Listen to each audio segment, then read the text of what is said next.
Tonight we have this very exciting program about the Joffrey's new Nutcracker, which will be running through December 30th. So if you haven't seen it yet, tickets are available. And the new Nutcracker production, if you haven't seen it, is actually set at the 1893 World's Fair or during the time of the 1893 World's Fair. And so our speakers tonight are going to be discussing sort of history and art and things in between, I guess. So let me introduce to you Alison Hinderliter, who is our curator of modern manuscripts and specializes particularly in our performing arts collection, including our extensive dance collections. And she will be introducing our other speakers. Thank you. Can you hear me? There we go. Like Karin said, my name is Alison, and I've been at the Newberry since 2001, working with modern manuscripts, which in Newberry parlance means post-1700. So if you have any questions about medieval manuscripts, I can't help you, but I can direct you to other specialists. I'm very, very pleased and excited to introduce our two other speakers tonight. We have Ashley Weeder, the artistic director of the Joffrey. Yes, please. And to his left, we have Hedy Weiss, preeminent theater, dance, and classical music critic, currently with WTTW-TV. So both the fair and the ballet are very near and dear to all of our hearts. I am not a dancer, but I've been working with our dance collections, our Chicago dance collections, for over 11 years now. So I feel like I've absorbed a lot of information about Chicago dancers, dance companies, and ballet. And I'd like to show you some slides from materials that can be found in our collection. And I invite you all to come and, if you're very interested, to do further research here using those collections. But first I want to ask how many of you have already seen the new Joffrey production? It's a good show of hands. If you haven't, go. Please go. It's fantastic. I saw it in the debut year, and it just blew me away, and I really, really enjoyed it. You may know there are other Nutcrackers happening in Chicago, about 14 of them. I just read an article called Chock Full of Nutcrackers that sort of details a lot of other ones going on. It shows the wide variety in Chicago dance of creativity, innovation, great skill and technique. So I invite you to explore other productions along with the Joffrey, but the Joffrey is not to be missed. So starting with some of our earliest materials, as you may know, The Nutcracker and the Mouse King was an original story written by E.T.A. Hoffman in 1816. The Newberry has a English translation from 1892, so it's from right around the same time as the ballet. The ballet premiered at the St. Petersburg in the Mariinsky Theater in December of 1892, a choreography by Marius Petipa, and which was, when he fell ill, it was continued by his assistant, Lev Ivanov. And I've compiled just a short list of varieties of the Nutcracker.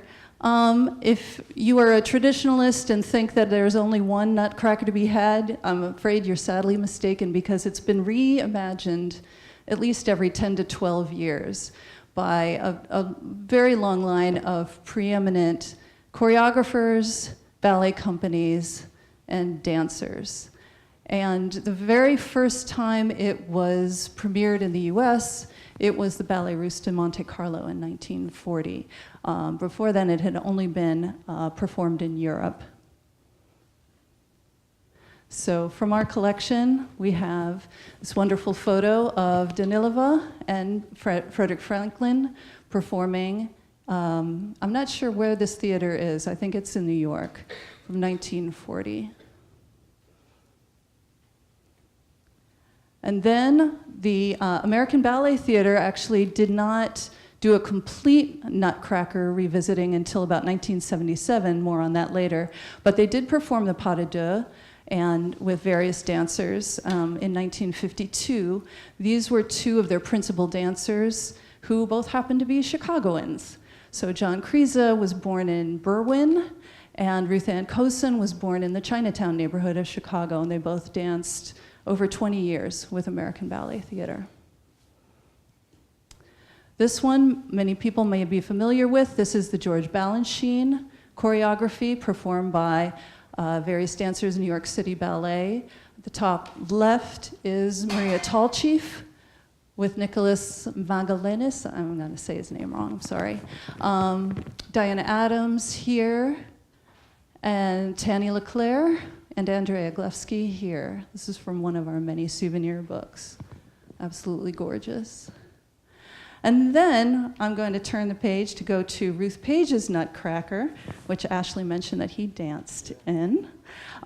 She started performing, she choreographed it. It took her about 6 years to complete. And finally, after 6 years, after fundraising and a lot of heartache, was able to put it on at the Erie Crown Theater at McCormick Place in 1965. It was funded by Chicago Tribune Charities, and it was immensely popular, and it turned a profit even in the early years, believe it or not. And with the profit then was turned back over to the Chicago Tribune Charities. It ended its run at the Erie Crown Theater in 1997, but the Ruth Page Company revived it in 2002, and it's still performed by Ruth Page Civic Ballet at Northeastern University. And I was able to see that one a couple of years ago. It was really wonderful. Because we have Ruth Page's papers here, I can show you some behind-the-scenes pictures. These are, the top left is Ruth Page herself with Edna McRae, who was the woman who directed the children for every Nutcracker production. And these are all from the very first production, 1965. There's Ruth Page with one of the dancers named Pamela Mulak, who I don't know anything about, but if you do, please say something. Here she's being sort of brought on stage in grand style by Lloyd Labott. And then this is the after party where Anton Dolan, who played Drosselmeyer, is helping Ruth cut the cake. These were all candid photographs taken from the first production behind the scenes. I wanted to show a little bit of Ruth Page's choreography, her choreographic notes, which I can't make heads or tails of, but maybe Ashley can. This is from the Fight of Soldiers and Mice, and it shows the way that the crowds are moving with the little X's and O's here, and then points of entry down here. It's one of many pages that we have of her choreographic notes. And moving on to the next decade, we have the American Ballet Theater production of the Nutcracker by Mikhail Baryshnikov. This is from a souvenir book. And now we move on to the 1980s with Robert Joffrey and Gerald Arpino's version. According to Joffrey's press release at the time, he says that it has been produced in the spirit of the original, and after the first American production, the 1940 version that Fedorova set for the Ballet Russe de Monte Carlo, which was itself based on the original. The Ballet Russe production was not only one that I, this is Robert Joffrey speaking, saw performed many times as a young boy, but one in which I had the opportunity to take part as I was chosen to be the gondola boy who transports Clara to the land of candy when the Ballet Russe brought their production to Seattle. Later, Madame Fedorova was my teacher in New York. And so he continues, I've set the Joffrey production in Victorian America, circa 1850, and we have based our designs on Victorian American prints, engravings, lithographs, and woodcuts. It also mentions that Arpino choreographed the Waltz of the Snowflakes and the Waltz of the Flowers in that production. So these are just a few promotional photographs from the 1998 version when the Joffrey had already moved to Chicago. It's Calvin Kitten as the Snow Prince. and also Jennifer Goodman and Patrick Simonello from the same year, 1998. And from there, we leap forward to the current production, and we'll be seeing some clips from this. Oops. And I want to end with, again, a little bit of Ruth Page behind the scenes. See if you can you read the top? Nutcracker 92, objects that fell from snowdrums. This is true archival artifact. So that's just a taste of the archival materials we have. Of course, we have a lot of materials on the World's Fair, and I invite you all to look in our galleries and while the exhibition is going on until December 31st to really get a good taste of the types of material we have, the deep research you can do here, or just the enjoyment of seeing souvenirs.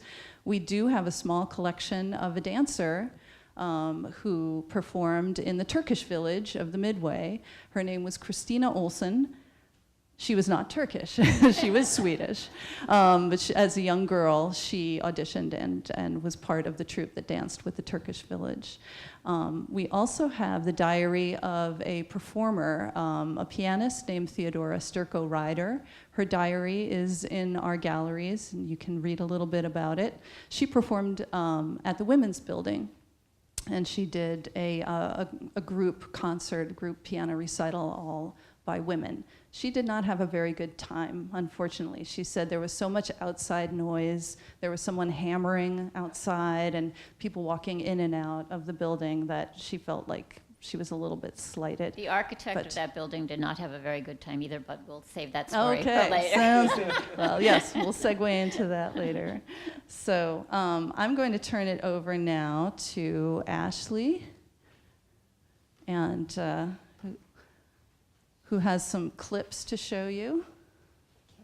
Yeah, so I think we should just put into context, thanks to PBS and WTTW and some very generous donor, we were able to make a documentary about the making of an American Nutcracker. And I think that it has been incredibly well received. I'm thrilled that it has won an Emmy. I think that they did a fantastic job. I think the whole team at WTTW really wanted to understand what we were trying to do, and then to be able to deliver that message across the country, because it's shown on nearly every PBS station across America. And I think that it has generated incredible enthusiasm for people wanting to see the performance, the production. Any chance it'll go on the road? We've had many offers. I think that our goal has always been that Chicago comes first. Well, thank you. And it is a huge production. And it is a huge production. It will require many trucks. Yeah.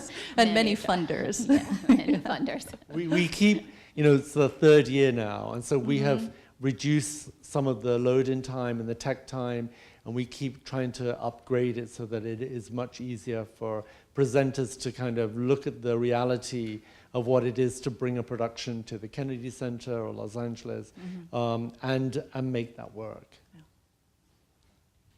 Fantastic.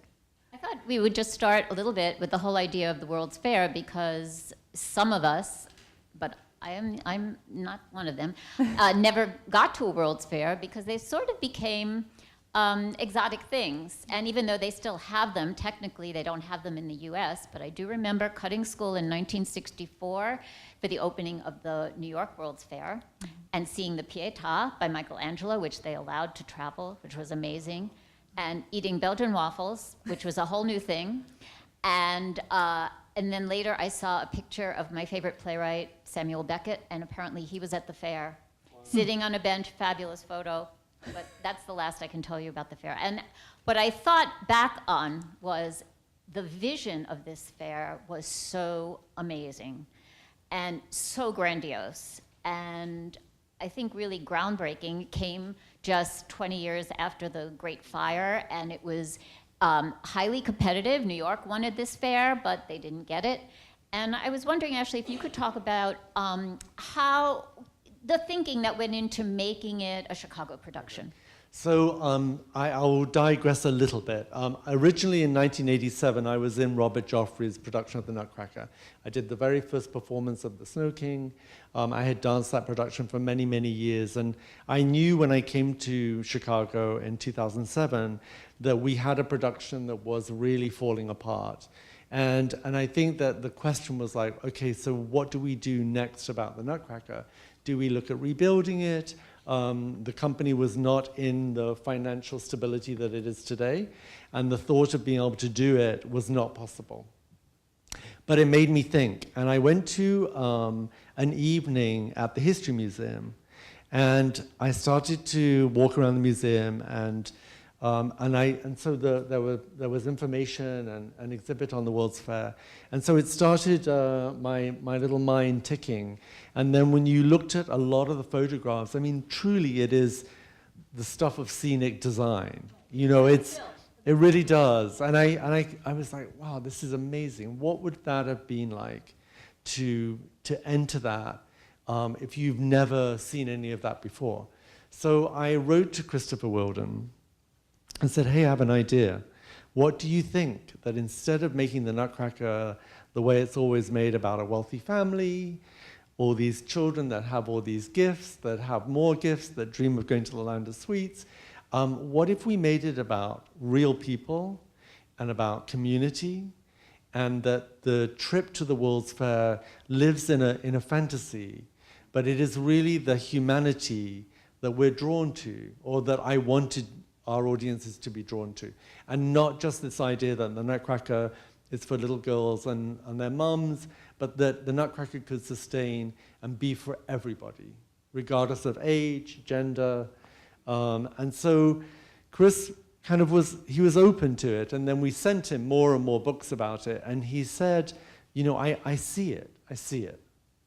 And then he was very fortunate through Julian Crouch, who is the scenic and costume designer, to meet Brian Selznick, who is the children's author who wrote the story of Hugo Cabaret, which was made into a film, Hugo. So Brian wanted the opportunity of rewriting what the Nutcracker would look like in Chicago. And I think that he delivered us a book about the story of the Nutcracker that was so moving, like really beautiful. It had every quality that we wanted to portray in the Nutcracker. Had you read Eric Larson's The White City, which is kind of a darker view Right, of right. the fair, or was that out at the same time you were thinking about It was this? out at the same time, and everyone's like, well, you should read it, but knowing that it was more of a thriller, Right. you know, and we certainly didn't want to go murder. down that route with the Nutcracker. We kind of left it alone and really focused on what it was, what it took to build the World's Fair, and what the outcome was for Chicago, for the world. Right. We have a video in which Ashley speaks very eloquently about this, and it just sheds a little bit more light on it, so let's look at the video. When you come to Chicago, it's solid. It's granite and brick and steel that started making me kind of think about the city and the history of the city and how you can use your city to further your art. The World's Fair was a truly magical turning point for this city, especially after the Great Fire. And every time I thought about the World's Fair, it just seemed more and more in line with a child's dream. It was a kind of dream place. So my mind was ticking. What would it be like if the Nutcracker was set in this magical Columbian Exposition? And of course, you have to have a Christmas celebration in it. So the key, I think, is that it's set 5 months before the fair opens, when construction is underway, and there are fences and there are rats, because this is a construction site. But that fit perfectly with the fact that there are always mice and tin soldiers fighting in the ballet. Yes, absolutely. And I think that it was Brian Selznick who, looking at how to get to the snow scene and wanting Christmas and all those good things, that said, if we push it back, let's push it back to before Christmas, and and it works. Right, because you don't have the finished vision, you still have the dream of it, really, which is interesting. There's another idea that's running through it. This was a time in Chicago when there were two phenomena, actually. One was there were a lot of Eastern European immigrants moving to the city, and two, there were a lot of single women, and people don't know about that, but if you've read Theodore Dreiser's novels, you know that some of them arrived in Chicago.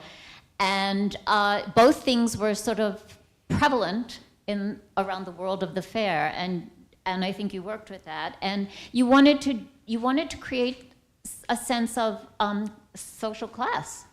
Absolutely, I think that we knew that we wanted to focus about real people, and I think the idea of having Eastern European immigrants that were in Chicago and making it much more about honoring the worker and the working class has a great sense of community by its nature, that if we don't support each other, we're not going to make it. And so I think that really focusing on that and taking the highbrow out of it. Right, and then you found a photograph of a shack, a worker's shack, that was near the construction site, and talk about that.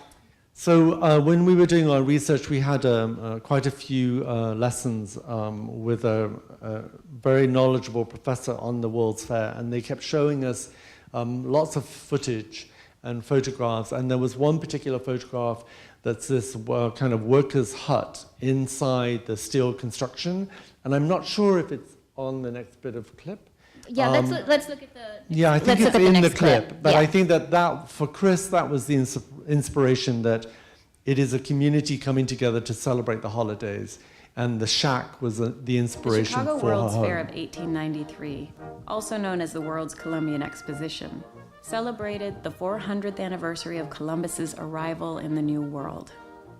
For a lot of people, the idea that the world was brought together in this one location, it made the world feel small, I think, at a time when it just simply didn't.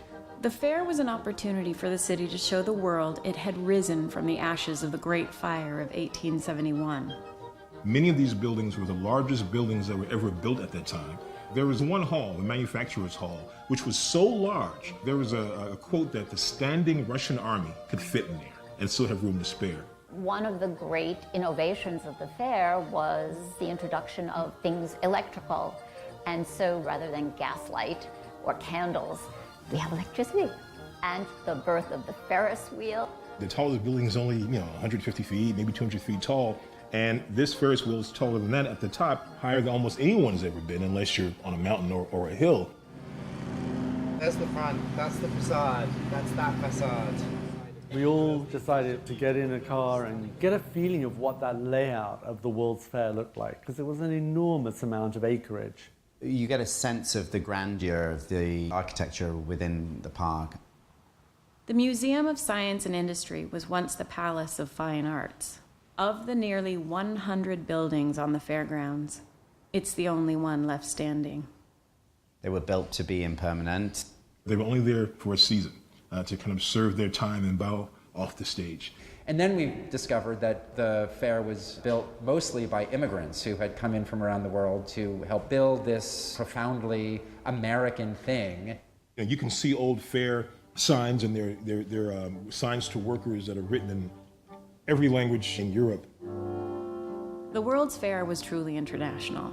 The Midway, a long stretch on the fair's western edge, was filled with makeshift villages where fairgoers could visit indigenous people from around the world for a small fee.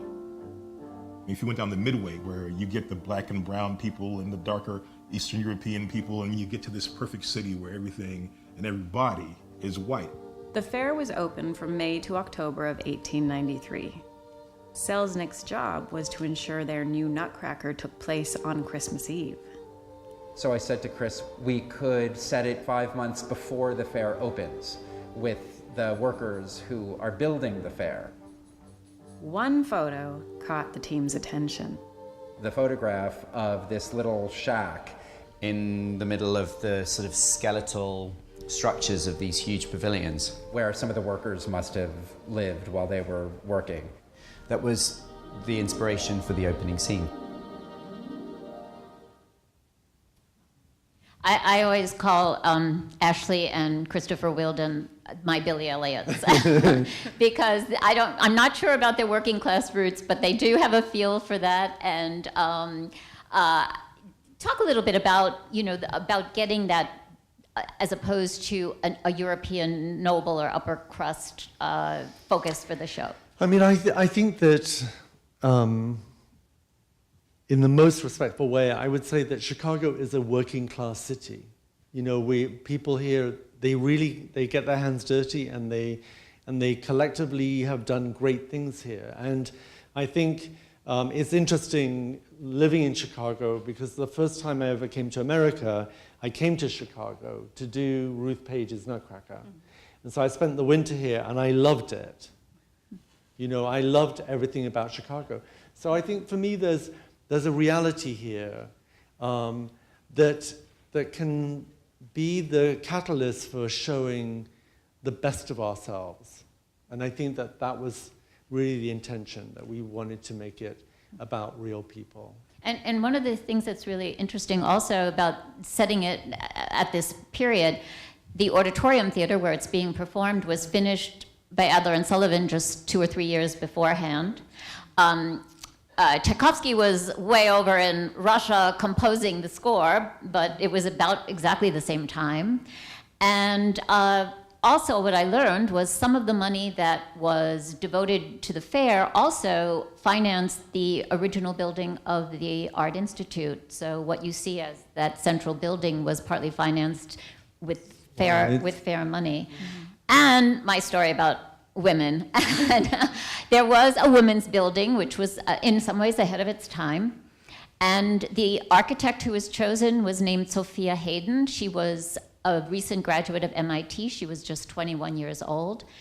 And she designed a very large, grand building for which she was paid $1,000, and all the male architects who had buildings were paid $10,000. Nothing has changed.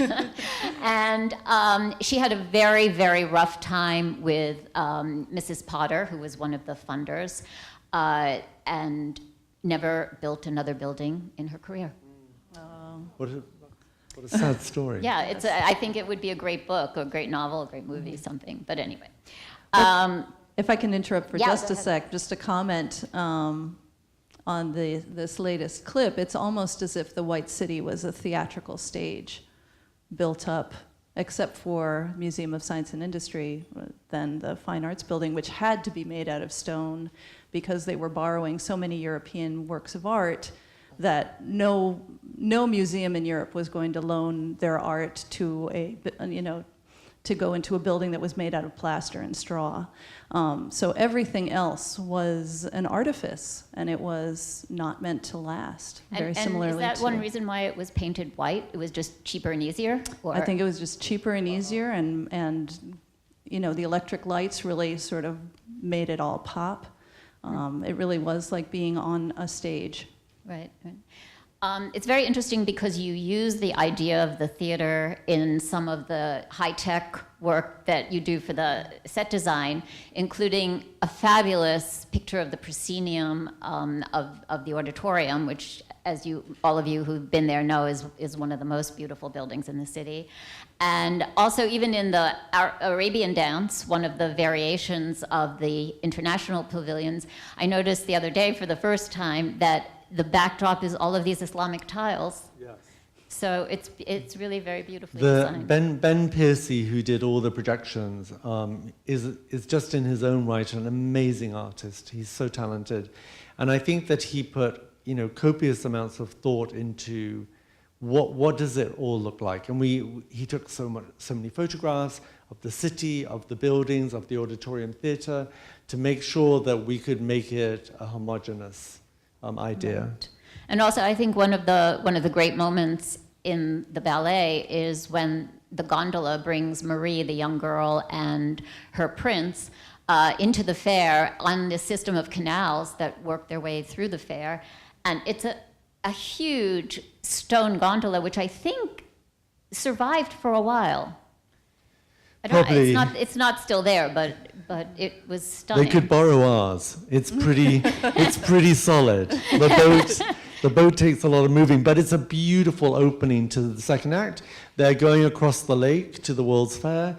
They see the posters announcing all the different delights that you can watch at the World's Fair, and then we dock and we're there, and it's a really wonderful moment. Right, and there is this beautiful tension also in the ballet, I think, between 1893 and what was possible then, and then what's possible now in terms of theatrical art, because you use every high-tech possibility, and you also use puppets, and you also use handmade objects. Yeah, very, very old-fashioned ideas. I think that the building, the shadow fair at the party, which is made out of old junk, Basil Twist, who is a brilliant artist, created this junk table, which the kids, it's all their gifts, and out of it, when the impresario puts them on the table, they become a silhouette of the World's Fair. And So we should say simple, but we should beautiful. say that the impresario is based on a real life character. So why don't you explain that? On Daniel Burnham. So I think that he was the master of the fair, and I think that this is the brilliance of Brian Selznick, was also that we wanted the production to be relative to everybody today, and I think that, to Hedy's point, there were a lot of women that worked on the World's Fair, and so we decided to make the mother a single mother of 2 children. And actually, every time we perform it, I hear from someone of how they feel so empowered that they do not feel alone. And so what they see in the performance has a direct relation to how they feel as a single parent. So I think that there are many touching things, very touching moments, and I think this impresario, this Daniel Burnham, who arrives at the shack to give the workers their extra pay in the holidays, and is enamored with the mother, is a really beautiful journey, which then at the end of the work we come full circle. Right. One of the moments that gets the biggest laugh in every performance that I've seen is they bring in this straggly little evergreen tree that they put in a tub, and it just generates instant laughter because everyone has had a tree like that. That's not quite right. And then midway through, when the tree, that famous moment when the tree actually grows in Marie's dream, it encompasses the entire theater. It's a huge transformation scene. It requires a lot of people on stage, behind the scenes, to make that scene work, because it's done with projection, also with real theater. One of the other things I think Christopher did, which was really innovative, was instead of having a gavotte or a reel as the dance that the party dances, he's used Eastern European folk dance tropes, and he has 3 musicians on stage, kind of a little bit of a klezmer sound in it. And so you really get the feeling that these people just knew how to do these dances from the old country, and they brought them here. And we have a video, and we're sort of a little bit out of order. So this is video number 2. Oh no, it's not. It's video number 4, and Christopher Wheeldon is talking a little bit about the choreography.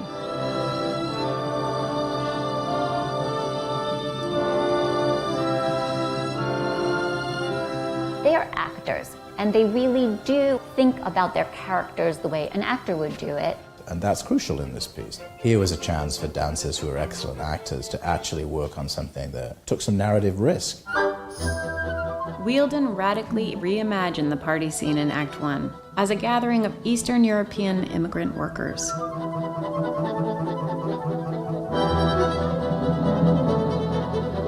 We refer to it quite a bit as the shack scene. All of the workers come together from the fair and do a potluck celebration. They don't care that they have nothing. The feast that they share that day is their love for one another as a community.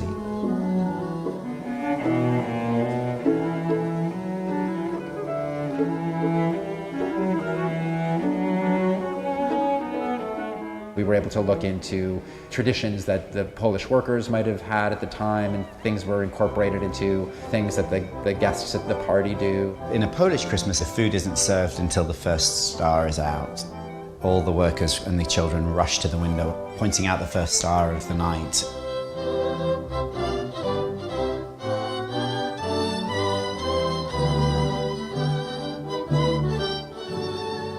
And then the party begins. Okay. I think maybe it would be good to start going through some photographs to show some scenes from the ballet. I have to say, I've seen it 3 times now, and each time I notice something different, and I think it's been a little tweaked. Yes, I think that, we've been able to really kind of keep digging in, and I think now that the company knows the production, and the one thing that actually a lot of the company said is that to dance Christopher Wheeldon's way takes time. Mm-hmm. It is a certain kind of use of the language of classical ballet, which you have to get so comfortable with in order to then project beyond that, beyond mere steps. Right. But I think that we have, tried to clarify what the interaction is in the party scene, because it is multi-layered. And it's interesting, when the one thing that I loved about Robert Joffrey's production was the party scene. I thought it was brilliant. And I remember saying that to Chris, have you seen the Joffreys?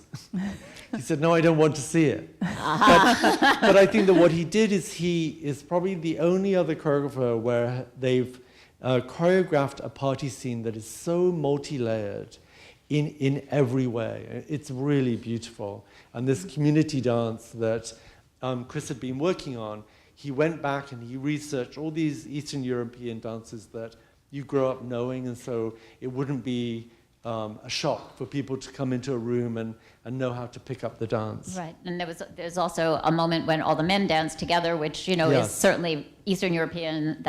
And the circles. And I also noticed at one point there's a dance for the visitors, and the Ferris wheel is already in motion, and Christopher has choreographed everything in a circle.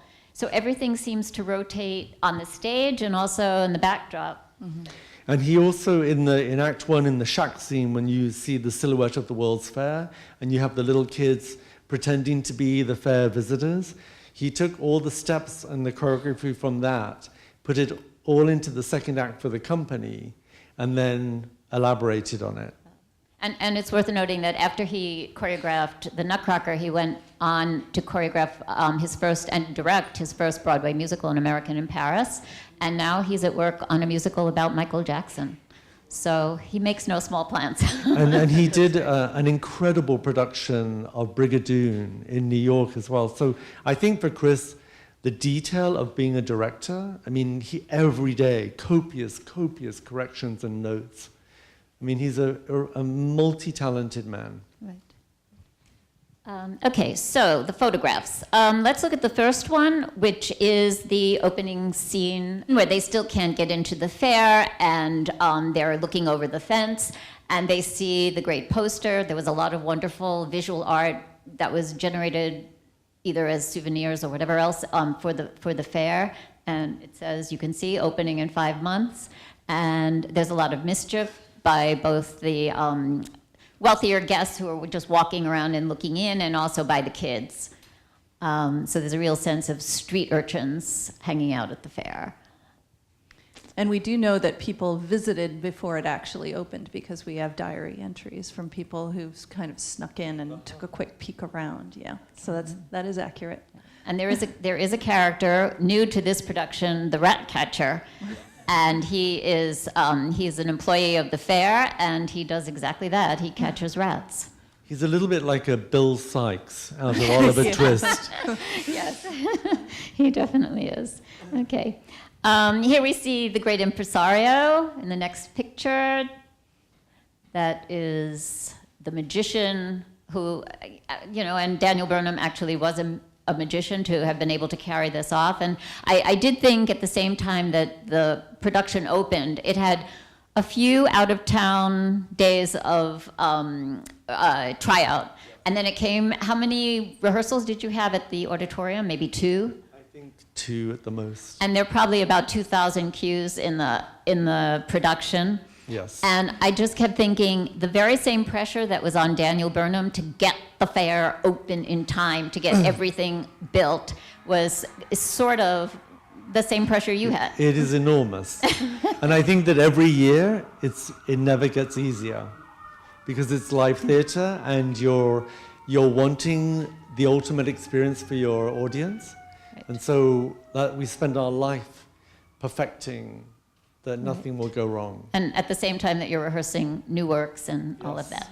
We're super busy. Okay. Yeah, the Joffrey makes it look easy, but it's not easy at all.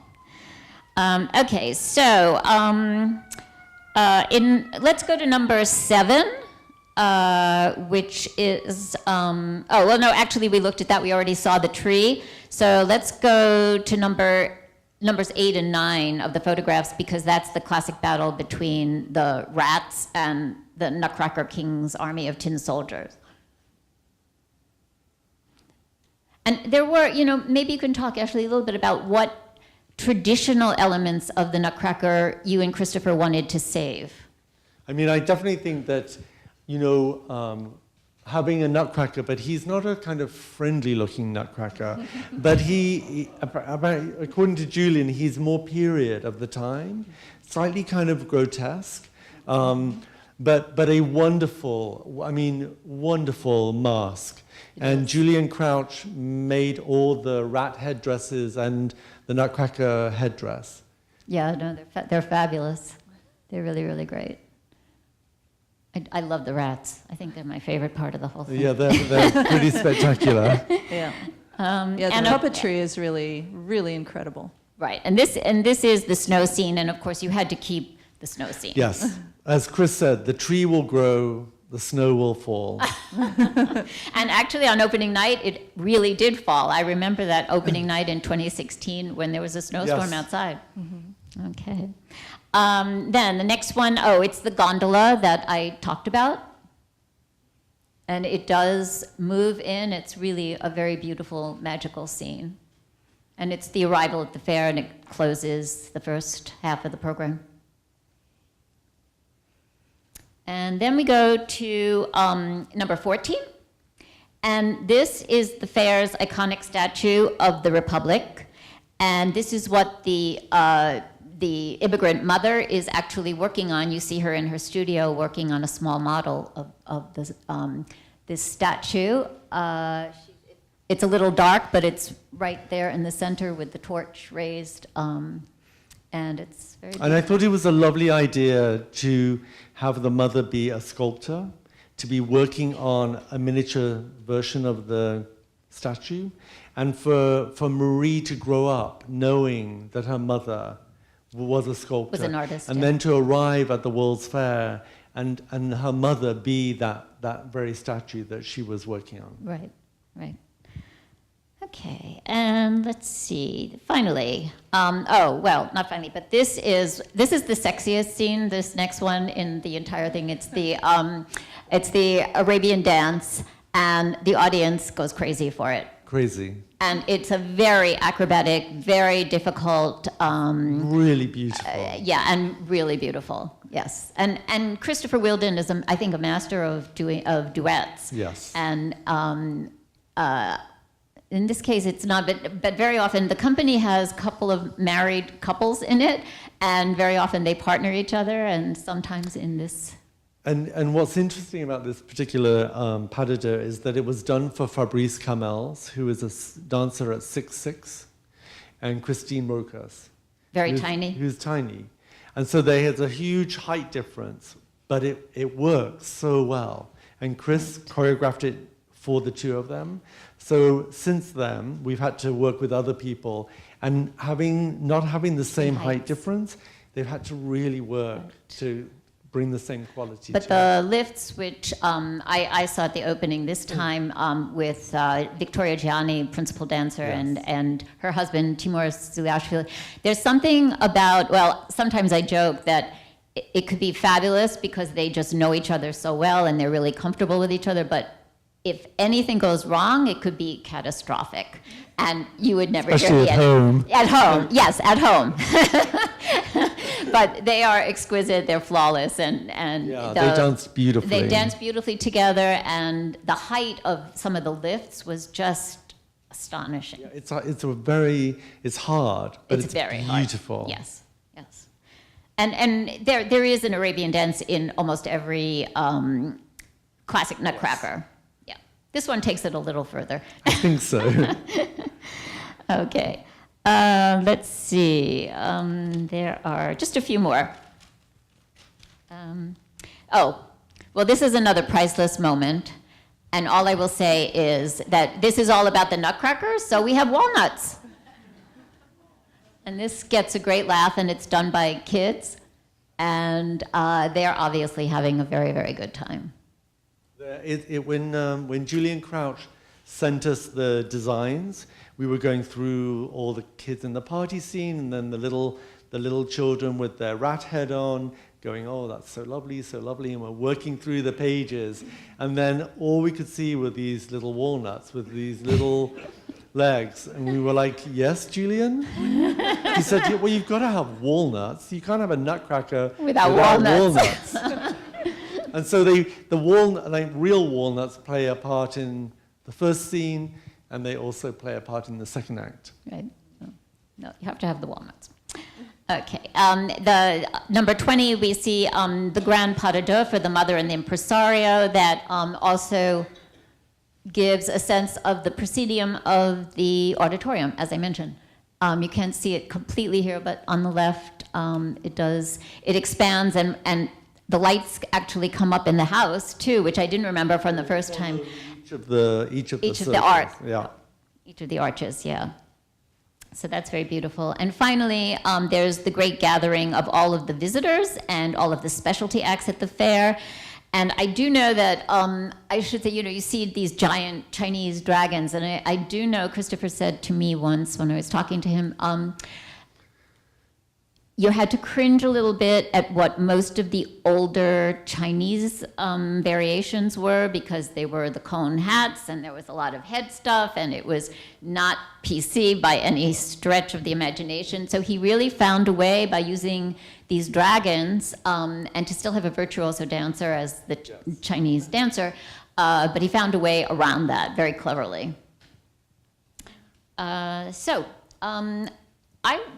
Where are we in terms of time? I've lost. We have a half hour. Okay. Is there anything else you want to talk about? I would just say that one of the things which happens after this scene is that we go back into the shack. And the one thing that I've always felt about Nutcracker, even as a little child growing up with so many different productions, is that we never had a story that went from the beginning of the ballet to the end of the ballet. And so with Brian, Selznick, and Chris, bringing it all back to what is really important in life. And I think that for all of us, the most important thing in life is family. And so the scene that happens after this, for me, is really, it brings everything that we've watched for the last 2 hours to a conclusion. And I've always wanted that in a Nutcracker. And so it's a beautiful scene, and it's a short scene, but it tells us everything, what it is to be a family. And family is not necessarily what we think it is. Family is many, many different iterations. Right. And that, what's interesting is that it brings the dream back to reality. And that's, and it does it in a very smart way, very smart way. I think that there are a lot of people here. Why don't we open it up to questions and see where we go? Questions, comments? There's a lady at the back. Yes. Hi, I'm going to bring the microphone around. So I see you first here, ma'am. Ashley, have you seen the age of your attendees change with the different production? I think we have, definitely. And I think that now we see, I think it just appeals to everybody. So there are far more fathers and sons and young couples that come to the Nutcracker as a date, as a night out. So I think that it's wonderful to see a theatre that is packed every night with a whole new generation that will grow up on the Nutcracker. But I also think that from the Nutcracker, we've seen an increase in every other production that we present. So I think that the message is that we want to go to the theatre to experience great theatre, and we also want to go to theatre and have it be a reflection of our world and how we relate to what we're putting on the stage. So I think that it's wonderful to have seen our audience grow. And I think it's things like the Nutcracker, Swan Lake. We have a new production of Anna Karenina coming up in February. And I think that we want to appeal to the broadest audience. I know when I was with the Joffrey many years ago, the audience for the Nutcracker was very young, in fact, too young. Well, we've definitely seen that change. Yeah.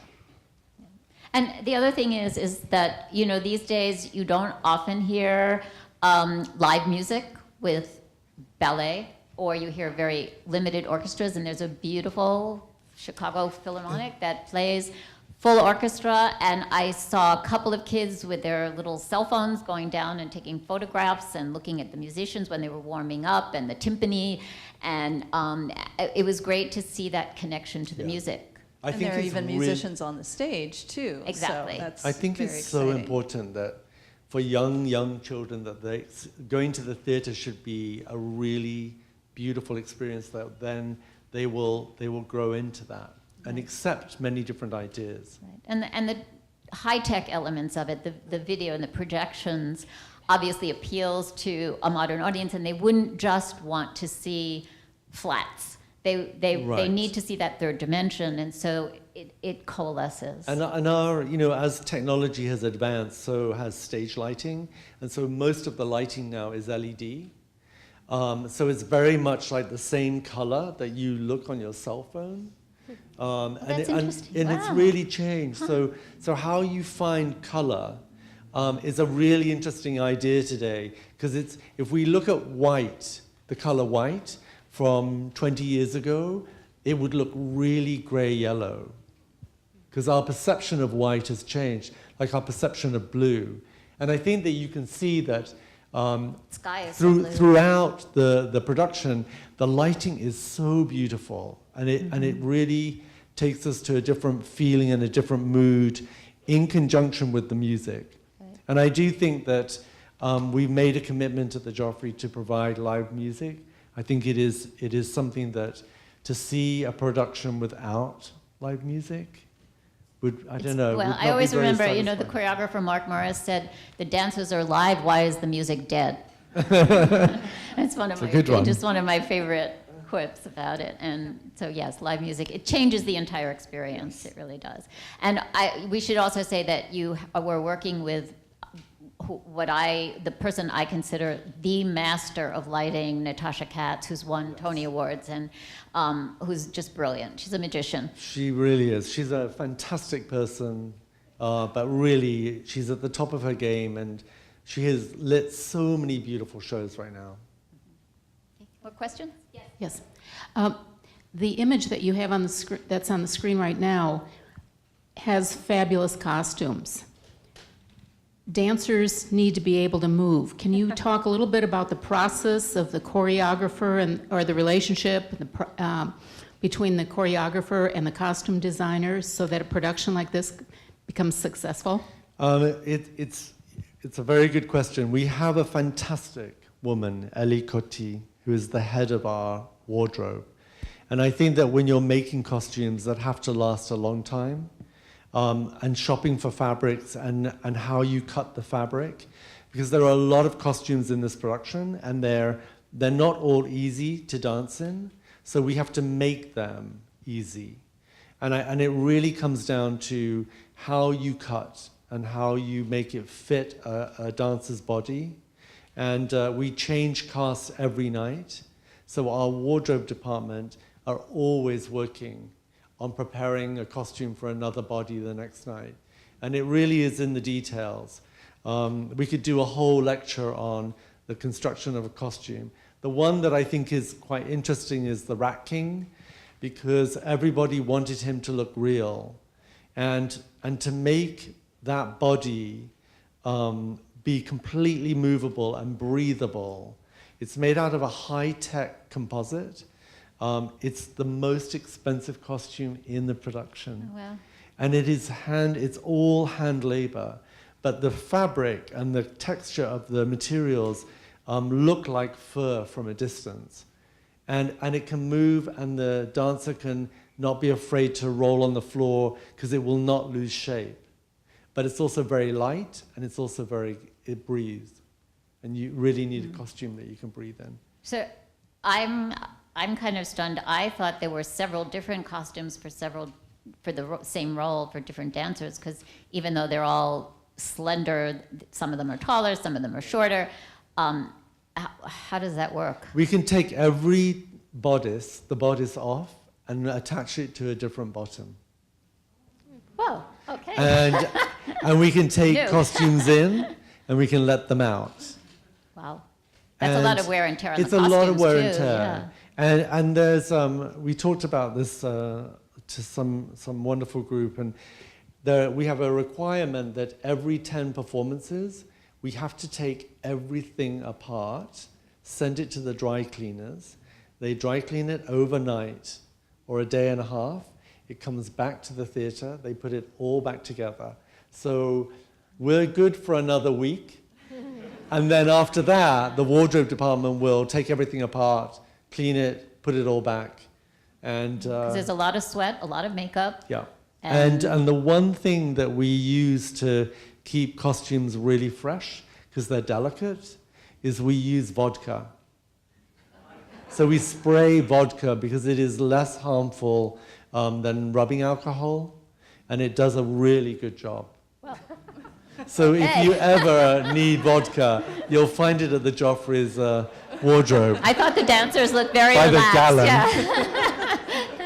And just one other technical question. I was thinking about the tin soldier's mask. How do you dance with that thing? First of all, it looks incredibly heavy, and also, where are they looking? So Julian Crouch, the designer, made that mask, and it's completely see-through. It doesn't look like that when you look at the photograph, but it's completely see-through, and it's very, very lightweight. And we asked Julian, what does he use to make the mask? And he said there's only one thing that he's found, because he makes a lot of puppets. He goes to IKEA, he gets their waste paper basket, and they are so light, and they last forever. So that is what is, it's 2 waste paper baskets that are inverted, and they're glued together with mesh, and actually it feels really comfortable. So is IKEA going to be one of your sponsors? Yes, we hope so. That and Smirnoff. That would be great. Another question? Was there someone over here? I saw it Friday, and I just love how they did the projection on the side walls as well. It just was incredible. And I met 2 walnuts in the lobby when I was leaving.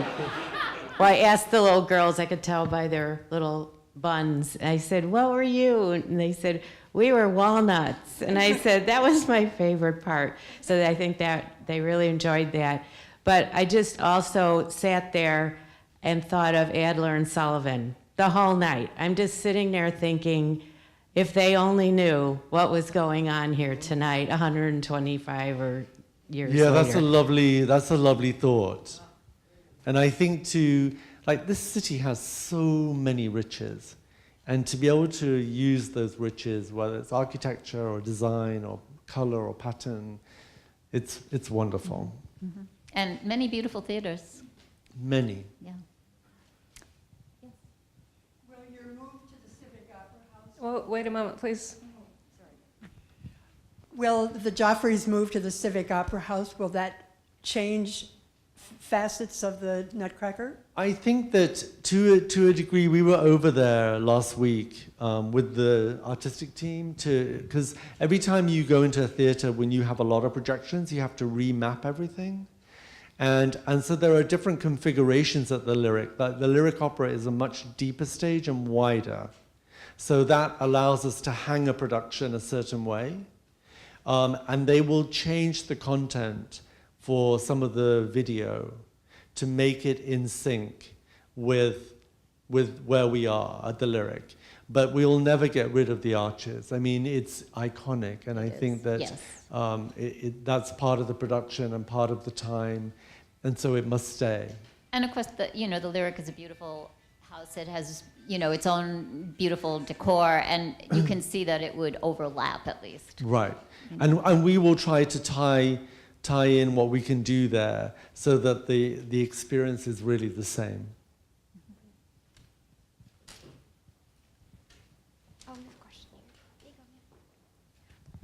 Hi. I haven't seen it yet. I'll see it on Sunday. But explain to me, please, about the sculpture. Is she the creator of the sculpture and not Daniel Chester French?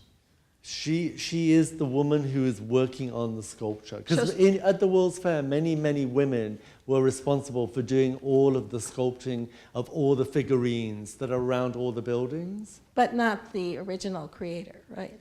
Or do you present her as the artist that created We present her as the artist making that Lady of Columbia.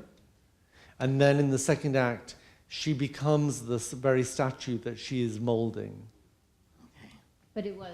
You're right. It was a it's famous artistic sculptor. license. Oh yes, Yes. the sculpture there. I think that there is a. It's not the original. No, the but original on the Medway burned. there is a statue there. Yeah. But it's also by him. Yeah, the original burned down, and then they did a miniature, well, not a miniature, but a reduced size one that's in Jackson Park somewhere, and I have to say, I've never seen it. Oh, It's there? It's there. Okay, I missed it every time. If you go to the wooded aisle, you'll see it on your way out. Yeah, near the renovated Japanese pavilion, which also burnt down and then was renovated. I know. Oh. I'm seeing it Sunday. I can't wait. But I was wondering if there were any iconic parts of the original Nutcracker that you had to leave out, and what was your thought process in doing that? Well, I think the one thing that we would never mess with would be the score. I think Tchaikovsky wrote an unbelievable score. And so in that score, there is a narrative. And so you want to follow that narrative as much as you can do. So I think that, what Christopher Wheeldon did is he used the score to choreograph the way he heard it. And so maybe for people, one of the big differences is in the grand pas de deux at the end, it's normally very much a cut and dry affair. A man comes out, partners a woman, she does many pirouettes, he does a lift, and it's all very technical. And what Christopher did is he wanted to bring the story, make the story keep going.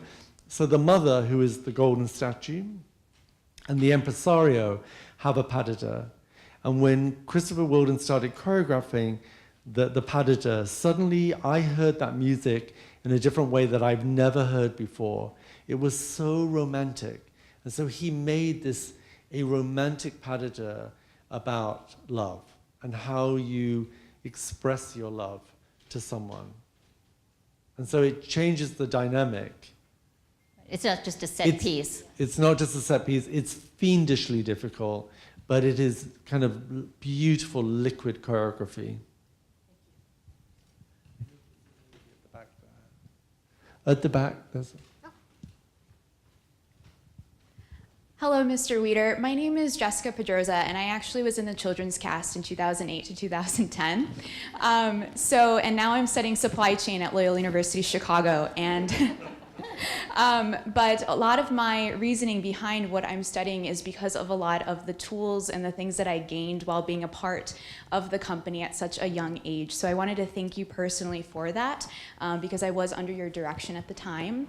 And along with that, I'm very excited as a young person in the art scene and in the Chicago ecosystem. I was late because I was presenting on the Joffrey case study in business school, and we were talking about the evolution and the continuous improvement of the ballet. And with my personal experience and seeing the wonderful things that have come out on the stage since I was a part of it, where do you see the ballet going from here on out? Thank you. It's lovely to hear your comments. So thank you. And I think it would be really curious to explain to people the lessons that you learn by being part of such a huge show, and what it takes to be a performer, and the discipline, and having to show up every show. And so wonderful. Kudos to you. I wish you all the best. I think that I've always believed that our art form, if it's at its best, is really, really engaging. And I think that there has been a really dynamic shift in the world of dance. And of course, we want to honor the classical ballets and Petipa and George Balanchine, but we also have to keep moving forward. And so I think it is always about balance, but I think it's striving to understand our art form at every level and deliver a performance that goes way beyond the choreography. The choreography is your reading block, but how you interpret that has to always be there. And I think that the one thing that I've wanted to allow the company is to experience taking a risk without feeling that it's wrong. Because I think that any artist has to have a point of view about what they're doing. And I think the days of just learn this and do it, I think are done. Every person in the studio for me has an opinion about how they want to dance. And so I think it's about nurturing the art form to always strive for the highest quality of performance. And so I think if we keep that alive, I think that it's like anything that is excellent. We all recognize excellence when we see it, whether it's a soccer game, an opera, a symphony, a play. There are so many things, and so I think that that's where we have to be. And actually, you and I have talked about this, but even though abstract dance is considered contemporary dance, you really understand the importance of having narrative, and that it can, in some ways, be both, and in some ways, this is both. That you combine the freedom of contemporary dance and the wider vocabulary, but you have some kind of story for people to hold on to, because people do love narratives. And I think that in contemporary dance, you could say The Four Temperaments by George Balanchine is a very contemporary ballet, and you could dance it and do the steps, but actually in every piece of choreography there is a soul. And so you have to find that soul, even if the narrative isn't written out for you. Because the minute you put people together on stage, there is a story. What is that interaction between them and you, the audience, between that and the music? So you're always wanting people to connect.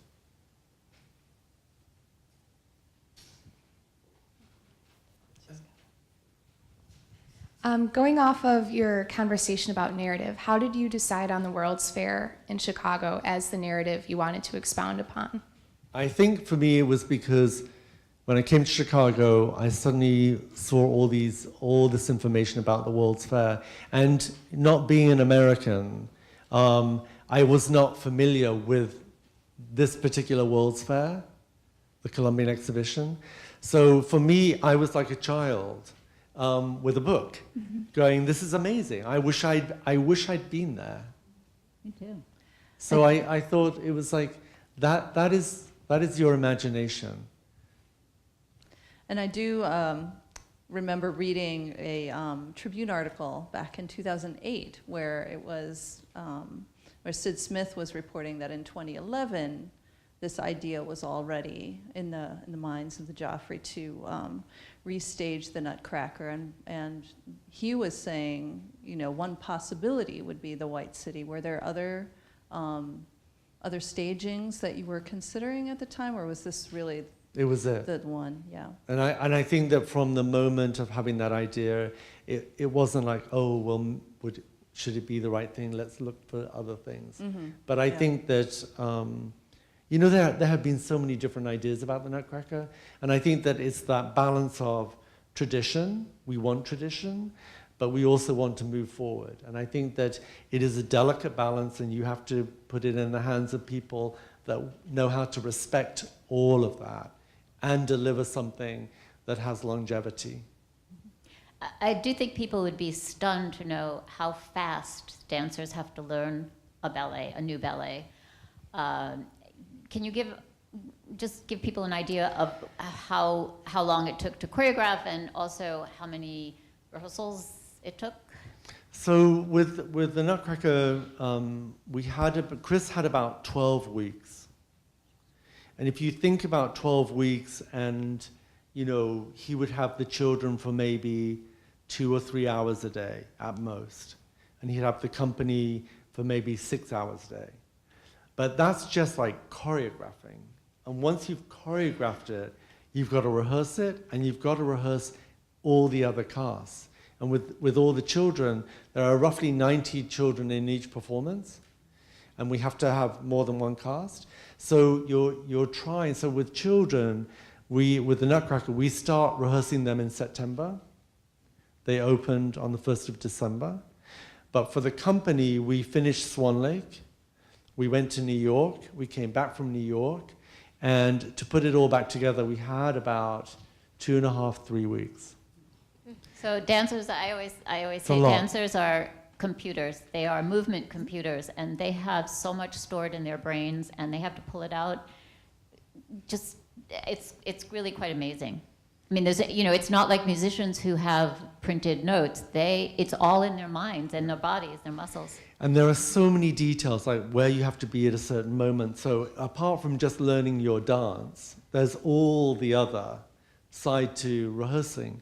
And I mean, we're doing the Nutcracker till the end of the month, and then the company have a week off to rest, and then we come back, and we literally have 4 weeks to put a world premiere of Anna Karenina together.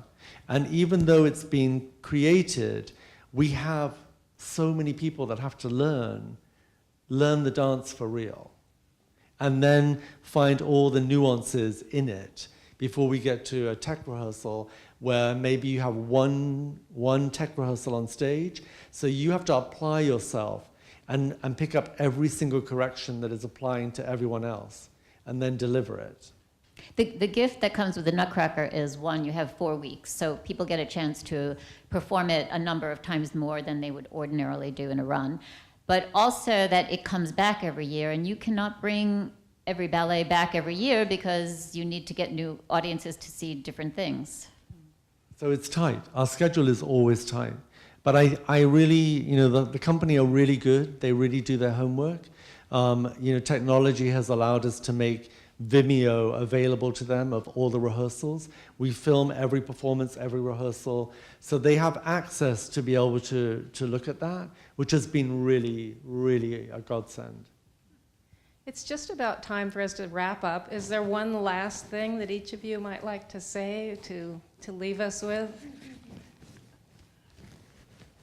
I guess I would say that Robert Joffrey was a brilliant man, and I am probably where I am today because I worked with him. And I think that what he taught me so much about American dance, but he also taught me about the risk of following an idea and seeing it come to fruition, and that you do have to put an enormous amount of work into it. But if you do your due diligence, you should end up with a great success. And I would say that the Nutcracker has been a massive undertaking for all of us. But obviously, I hold the responsibility. And I am proud of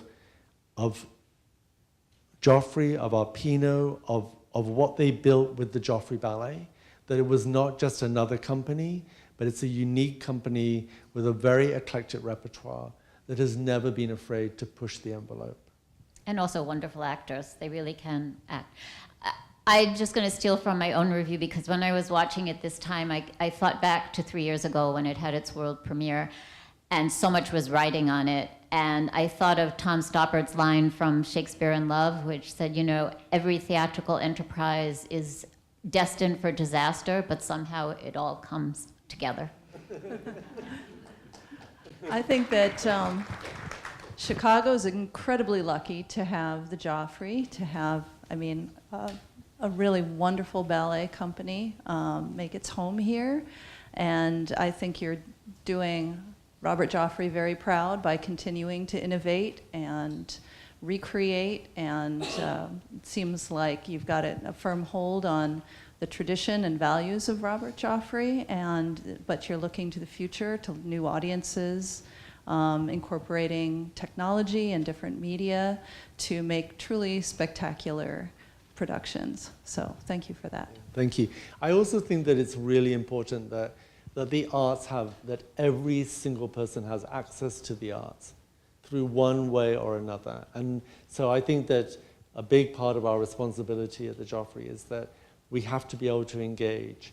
So I know on Thursday and Friday this week, we will have 6,000 kids come to the Nutcracker. And it's completely underwritten. And I think it's really important because it's their first experience for most of them coming to a ballet. And you want it to be everything that in their mind going to the theater is about. That's fantastic. Yeah, That's really very great. Exciting. Absolutely. Thank you.